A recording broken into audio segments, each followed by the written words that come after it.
Frederick Wilhelm Murnau vivió solo 42 años. De sus 21 películas han sobrevivido 12. En una época, la del salto del cine mudo al sonoro, en la que reinaban los directores prolíficos y los trabajos industriales, Murnau rodó muy poco, y un tercio de su filmografía se ha desvanecido en el tiempo. Sin embargo, aún hoy es uno de los cineastas más importantes de la historia, exponente máximo del expresionismo, un creador cuya vida y carrera fue cercenada en un accidente automovilístico. Murió en Santa Mónica, California, el 11 de marzo de 1931. Incluso su mejor filme, Nosferatu, de 1922, es ya un clásico que ahora cumple más de un siglo y que en su momento estuvo a punto de desaparecer cuando los productores perdieron el juicio por plagio contra la viuda de Bram Stoker, el legendario escritor de Drácula, novela que inspiró en demasía a la película de Murnau. Los vampiros en la cultura universal han estado desde tiempos ancestrales en la literatura, la pintura, la música, las consejas populares y las tradiciones de los pueblos de lugares tan remotos y lejanos como Rumanía y su icónica Transilvania, o los misteriosos montes Cárpatos, que forman un gran arco de 1500 kilómetros de longitud y unos 150 kilómetros de anchura media, a lo largo de las fronteras de Austria, la República Checa, Eslovaquia, Polonia, Ucrania, Rumanía, Bulgaria, Serbia y el norte de Hungría, y en cuyo lugar la tradición de las leyendas de los no muertos es parte del folclore, vida y tradiciones de estas regiones. Pero en México también existe la tradición vampírica. Aquí, estos seres han existido desde los tiempos prehispánicos, han tenido presencia activa desde antes de la conquista y durante la misma, y luego se crearon leyendas sobre ellos a todo lo largo de la época colonial, y aún hoy día tienen presencia en la cultura popular de algunos lugares de la República. Los Nosferatu son conocidos y temidos a lo largo de todo el país, de una u de otra forma, y siguen siendo protagonistas de cientos de creencias mitológicas de pueblos indígenas, de apartados lugares, en los que la tradición dice que también aquí se han aprendido a lidiar con ellos. Y cada región, desde el norte hacia el sur, y de la costa a la costa, tiene la más que la menos sus historias que viajan de voz en voz a través de la época colonial, la época de las invasiones, la revolucionaria, la cristera, y aún hoy en el México más actual y más reciente, en leyendas urbanas. Las siguientes son solo algunas historias sobre vampiros en México y los lugares en el país que creen en la existencia de estos míticos seres sobrenaturales. Camazotz, palabra que es formada por la combinación de quiche kame, que significa muerte, y Zotz, que es la palabra en maya para murciélago, por lo que podía traducirse como el murciélago de la muerte o el murciélago muerte. Es representado de manera regular como un ser que tiene forma de ser humano, pero cuenta como característica el tener la cabeza de un murciélago, así como las alas de este animal nocturno. Y según explican en el Popol Vuh, el murciélago anteriormente fue una especie de ángel, el cual bajó de los cielos para cortar la cabeza a los seres humanos de madera. Estos humanos de madera fueron una encarnación anterior a la humanidad y creados por Tepeu y Kukulcán. Pero como los vieron inexpresivos y sin sentimientos, tuvieron que ser exterminados. Este dios oscuro tiene muchas funciones y poderes. Se decía que al ser el señor de la vida y la muerte podía llegar a curar cualquier tipo de enfermedad, pero al mismo tiempo tenía el poder de cortar el hilo de la vida. Incluso se hablaba de que su presencia era tan poderosa que los seres humanos comunes podían perder la vida simplemente por estar cerca de este poderoso dios. Existen teorías en tiempos recientes que hablan que este papel se le dio en base a la proliferación de vampiros en la región del sureste mexicano, que al verlos atacar y matar personas o animales fue inspiración para este dios. Camazotz fue un dios adoptado por distintas culturas mesoamericanas, entre ellas la maya, la zapoteca y la mixteca. Una leyenda del antiguo territorio mexicano, ya perdido en la actualidad, dice que durante la colonización circularon historias acerca de ciudades repletas de oro que alimentaron la avaricia de los hombres españoles que recorrieron México en su búsqueda. Se cuenta que el explorador Francisco Vázquez de Coronado estaba en busca de las 7 ciudades de Cibola, cuando su ejército, conformado por aproximadamente 800 hombres indígenas y 400 españoles, fue atacado por hombres bajos de piel arrugada. A la mañana siguiente, gran parte de su ganado había muerto, con la peculiaridad de que les habían succionado toda la sangre del cuerpo. La expedición llegó a los pueblos Suñis en lo que hoy es el territorio de Nuevo México, quienes les hablaron a los españoles sobre aquellos extraños seres y les dijeron además que en el pasado ya habían guerreado contra ellos sin éxito y que la única opción era mantenerse a raya, teniendo cuidado de no provocarlos. La historia de la mujer vampiro de la iglesia San Juan Bosco dio inicio en los años 70, rodeado de misticismo. Es una de las más conocidas leyendas de Tamaulipas.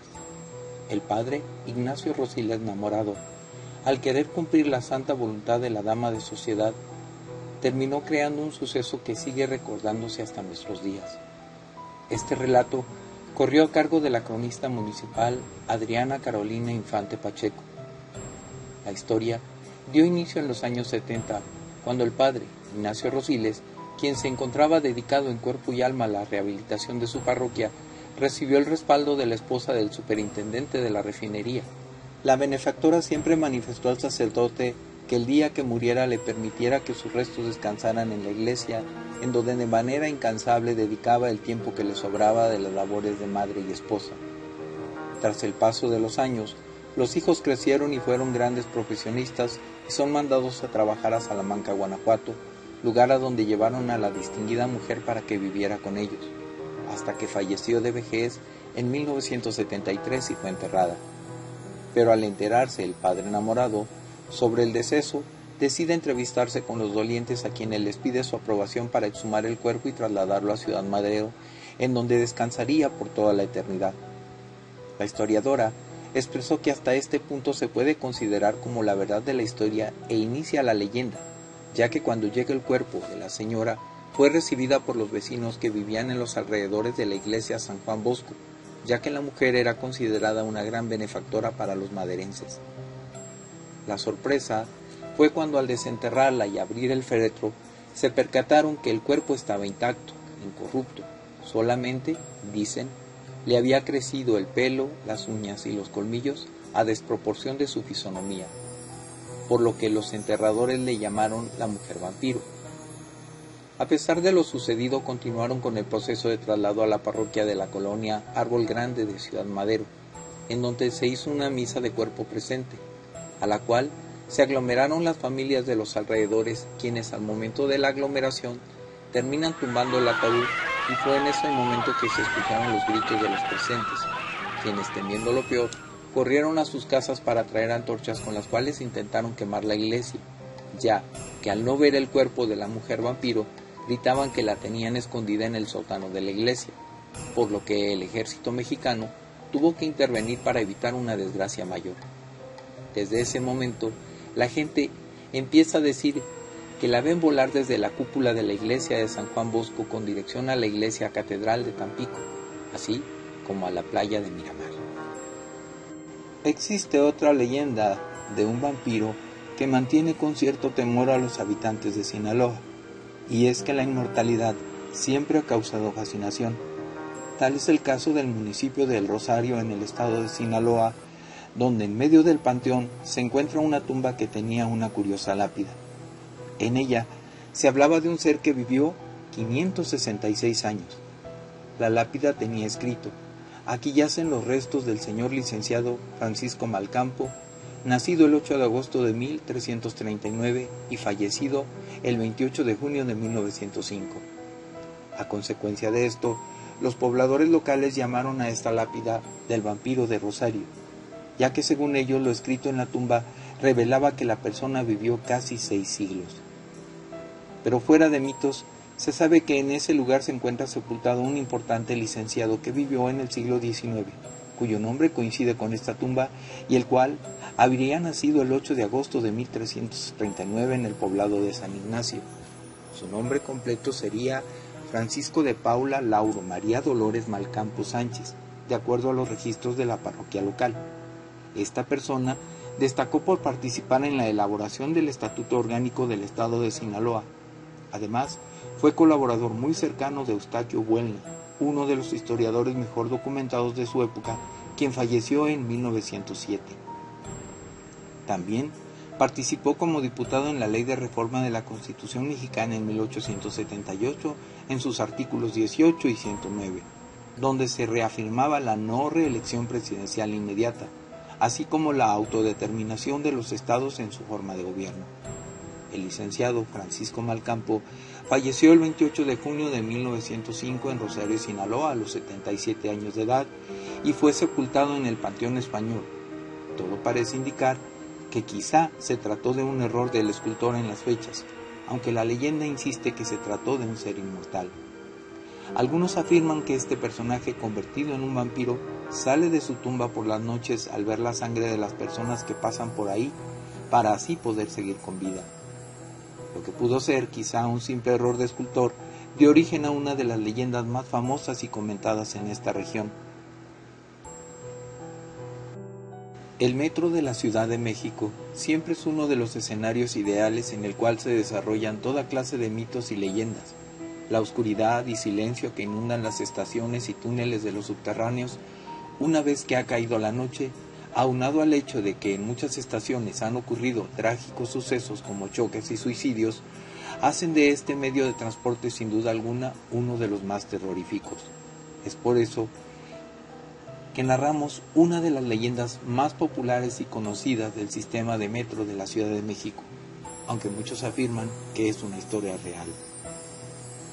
Cuenta pues la leyenda que al final de la noche aborda el tren un hombre joven agotado después de una extensa jornada laboral.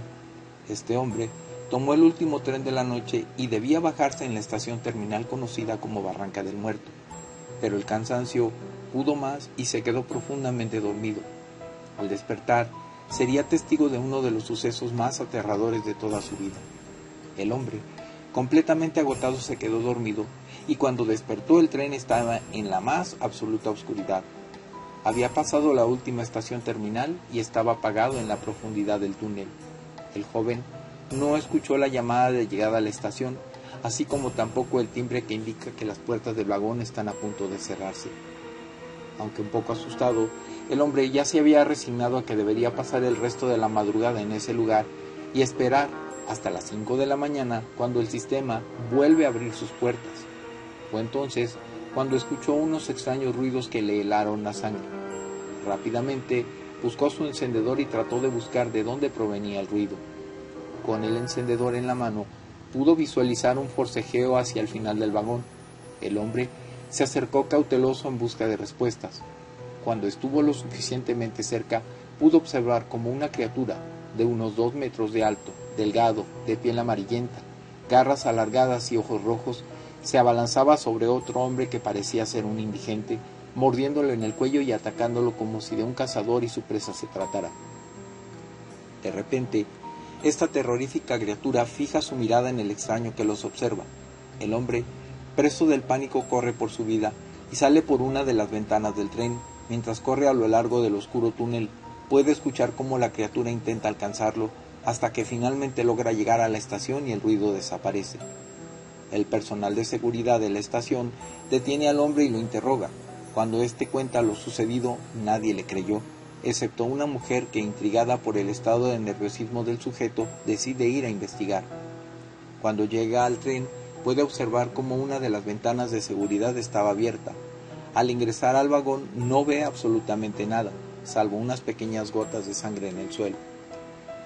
Aunque no hay pruebas físicas que demuestren la existencia de esta criatura, muchos usuarios que han tomado el último tren de la noche y se han quedado dormidos en esta misteriosa estación aseguran haberlo visto.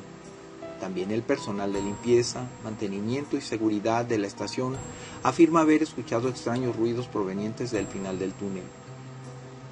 ¿Verdad o leyenda? Es preferible quedarse con la incógnita y no averiguarlo. Así que, Cuando tomes el metro en altas horas de la noche, ten mucho cuidado de no quedarte dormido y pasar la estación de Barranca del Muerto. Los habitantes de Marfil andaban temerosos, pues desde la visita que hiciera en julio de 1651, el obispo de Michoacán, Fray Marcos Ramírez del Prado, un extraño personaje había aparecido en el pueblo y se había instalado en una casona justo atrás del templo parroquial. Corría el año de 1652 y la iglesia todavía estaba en etapa de construcción.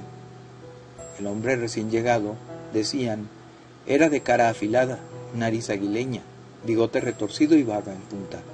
Muy pocas eran las personas que lo habían visto y ninguna había cruzado palabra con él. Casi no salía de su casa, y los menesteres externos los hacía un criado igual de misterioso, por lo que la gente del pueblo se preguntaba quiénes eran aquellos personajes. En algunas ocasiones, sobre todo de noche, cuando el enigmático hombre salía a las callejuelas a recorrerlas en forma muy misteriosa, se topaba invariablemente con gente pacífica que prefería esquivarlo, pues quienes pasaban junto a él sentían en su cuerpo un extraño escalofrío. Los asustados vecinos tenían miedo y comentaron este hecho con el cura Rodrigo Chávez de Campoverde, que estaba a cargo de la parroquia de Marfil, y éste les dijo que nada se podía hacer, pues el hombre casi no salía de su casa, nunca asistía a los oficios religiosos en la iglesia y sobre todo que aparentemente a nadie hacía daño. De igual manera, la presencia del desconocido fue comunicado al alcalde mayor de Guanajuato, teniente de capital, general Lorenzo Ramírez de Guzmán, que igualmente determinó que nada se podía hacer para expulsar al hombre, pues a pesar de su misteriosa actitud, aparentemente no hacía daño a nadie. Sucedió, sin embargo, que un buen día llegó a Marfil un misterioso franciscano, a quien el cura enteró de aquel suceso y le dijo que el pueblo ya andaba con mucho miedo y no quería salir de noche a las calles. El fraile ofreció investigar y muy pronto se topó con el vecino misterioso, y al pasar junto a él, sintió efectivamente un raro escalofrío en todo su cuerpo. Decidieron entonces, el fraile y el cura, estar atentos a las actividades del personaje, hasta que una noche lo vieron entrar a la casona acompañado de una mujer mayor. Como pudieron, brincaron los muros de la finca y penetraron sigilosamente al jardín, y desde ahí, a través de los ventanales, observaron que el hombre realizaba unos extraños ritos mientras la dama parecía como dormida. Y de pronto, una sorpresa los hizo retroceder. El extraño personaje comenzó a transformarse y cobró una apariencia diabólica, mientras que de su boca salían unos grandes colmillos que clavó sin misericordia en el cuello de la mujer y empezó a succionar la sangre. Era pues un vampiro humano. La espeluznante escena ya no pudieron soportarla los religiosos, que atropelladamente huyeron corriendo por el jardín para volver a saltar el muro y salir de la finca. Sin embargo, no contaban con que el criado los había descubierto y avisado enseguida a su amo, a quien le informó que el cura y un fraile lo habían observado mientras chupaba la sangre de una de sus víctimas. Al saber aquello, el hombre se transformó en un vampiro con alas, y tras llamar a otros 3 de su género fueron en busca de los intrusos. Afuera, sin embargo, los 2 religiosos ya habían llamado al pueblo con repiques de campanas a todo vuelo, y tras reunirse los vecinos, a pesar de ser ya de madrugada, pronto todos los vecinos se armaron con picos, palos, garrotes, machetes, piedras, etc., decididos a acabar con aquel diabólico vampiro, y así cuando el grupo de seres satánicos salió a la calle, se libró frente al templo parroquial una encarnizada lucha entre el bien y el mal. Sin embargo, viendo que el amanecer se acercaba, el vampiro principal escapó y se refugió en su mansión antes de que saliera el sol, en tanto que el pueblo linchaba a los otros para luego quemarlos en la plaza del poblado, lo que aprovechó el criado para escapar de la muchedumbre y ya nunca más se supo de su paradero. Luego, enardecidos los habitantes de Marfil se dirigieron a la casona donde había escondido el vampiro restante y tras quemar las puertas y penetrar a las habitaciones descubrieron un ataúd negro, dentro del cual estaba el maligno personaje. Entonces el cura tomó una estaca y la clavó en el corazón del vampiro, que al sentirse herido profirió un aullido terrible antes de desintegrarse. Luego el ataúd fue sellado y llevado hasta la iglesia parroquial, donde fue enterrado bajo las escaleras que conducen al campanario. El cura Rodrigo Chávez de Campoverde fue advertido por algunos vecinos del maleficio que sufren aquellos que dan muerte a algún vampiro, Y así ocurrió efectivamente, pues a partir de entonces el religioso comenzó a sufrir una extraña enfermedad que lo llevó a la tumba en diciembre de 1659.